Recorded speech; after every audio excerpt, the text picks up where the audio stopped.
Facing changes in later life. In my 70s, I was living alone for the first time in my life.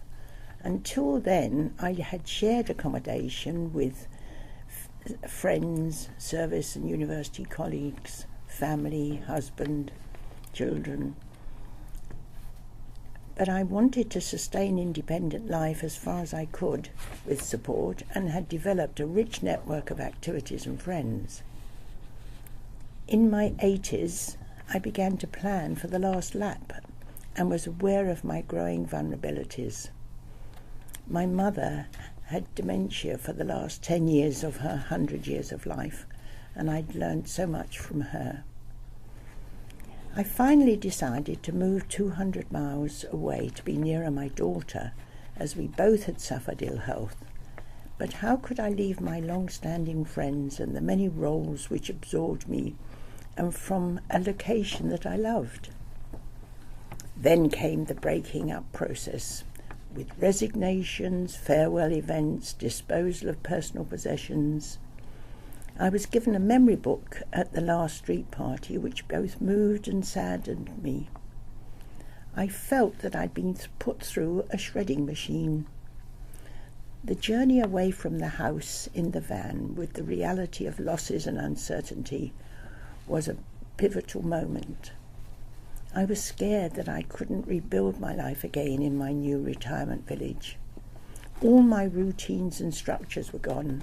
I felt bewildered and anxious, and that I belonged nowhere. But I actively counted my advantages and all the fantastic facilities close to my new apartment. Mostly I looked for like minds amongst my new neighbours, but I was horrified to gradually understand the arbitrary rules and behaviour imposed by some of the management on the residents without consultation.